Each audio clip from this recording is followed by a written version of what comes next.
क्या कहेंगे जिस तरह से आपके ही कुर्मी समाज से आने वाली बेटी के साथ ऐसा हुआ है, जो गांव के ही समीप रह रहा दबंग व्यक्ति ने किया है, ये हिम्मत कहां से आ रहा है? सबसे पहले आपके हिम्मत को मैं दाद देता हूँ और सलाम करता हूँ। रात के 12 बज रहे हैं। रात के 12 बजे आप जैसे जाबाज पत्रकार, जो वास्तव में राष्ट्रीय मीडिया के पटल पर आपकी इस जाबाजी का तो मैं इस्तकबाल करता हूँ, सलाम करता हूँ और जय भीम जय सरदार बोलता हूँ। 2-3 सवाल में पहला सवाल आपका क्या है? मेरा सवाल यही है कि आखिर जो कुर्मी समाज की बच्ची के साथ हुआ है और जो किया है ब्राह्मण समाज से आता है, इनके पास इतनी हिम्मत कहां से आ जा रही है कि स्कूल से लौट रही छात्रा के साथ दिन दहाड़े ऐसा कर रहे हैं? सबसे पहले आपके दर्शकों को आपके मीडिया के माध्यम से ये बताना चाहता हूँ कि वर्तमान जो सरकार चल रही है, यह मनुस्मृति आधार को स्थापित करना चाहती है। देश और प्रदेश की सरकार, एक बार पुनः मैं कहना चाहता हूं आपको, यह आश्रम पद्धति लागू करना चाहते हैं, ये मनुस्मृति के आधार को लागू करना चाहते हैं। कुर्मी समुदाय की जो लड़की के साथ ये घटना हुई है, वो मैं अगर अपने शब्दों में कहूं तो हमारे बहुजन समुदाय की वह बेटी है, पिछड़े समुदाय की बेटी है। और आज जिस तरीके से 11 तारीख बीते 11 तारीख का 11 सितंबर को गांव के दबंग ब्राह्मण समुदाय का, और मैं तो कहता हूं ब्राह्मण समुदाय कम, वो खतरनाक एंटीनाधारी समुदाय है। और ये आश्रम पद्धति की बात अगर बात कहूं आपसे, तो ये बात फिर से वही है कि मनुस्मृति लागू करना चाहते हैं। और ऐसी बेशर्मी का जवाब कानून में रहकर संवैधानिक नियमों का पालन करते हुए सरदार सेना उन्हीं के भाषा में उनको जवाब देने का के लिए सरदार सेना की उत्पत्ति हुई है।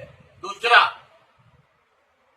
हमारे बहुजन समुदाय के किसी भी व्यक्ति के साथ कोई भी व्यक्ति अगर ऐसा अपराध करता है तो उसके हलक में हाथ डालकर, जवान खींचकर उसको उसी के भाषा में जवाब देने का नाम सरदार सेना है।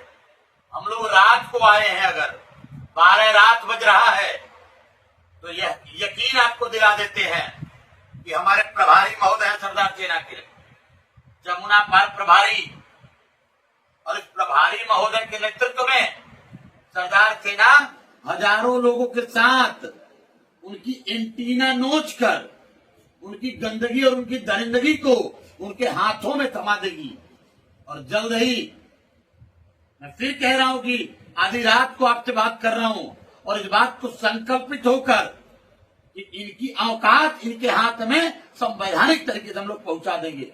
वही बेटी के साथ उन्होंने जो दुर्दांत करने का, जो अपराध करने का, जो घृणित कोशिश करने का उन्होंने दुर्दांत कोशिश किया है, मैं फिर कहना चाहता हूं, वो किसी भी समाज का व्यक्ति हो, अगर वो किसी बेटी के ऊपर हाथ डालता है तो समाज का सबसे बड़ा अपराधी है।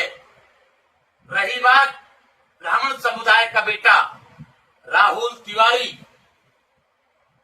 जो नाम प्रकाश में आया है राहुल तिवारी, उस जगह कोई और तिवारी, गणेश, रमेश, महेश, दिनेश, किसी भी जाति का व्यक्ति होगा और इस अपराध में लिप्त होगा तो उसको हम लोग छोड़ने वाले नहीं है।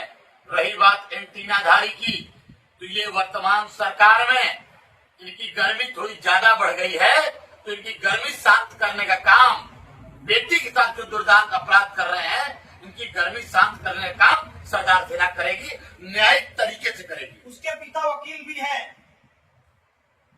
देखो भैया, आप जिससे बात कर रहे हो ये भी डॉक्टर है, ये भी वकालत की एजुकेशन दिया है, पिता भी वकील है, और हमारा समाज पढ़ा लिखा समाज है।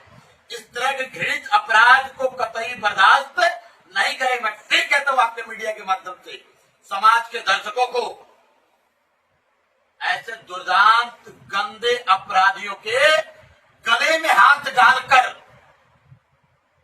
इनके जवान खींचकर संवैधानिक तरीके से इनको कानून तक, अंजाम तक पहुंचाने का नाम सरदार सेना है।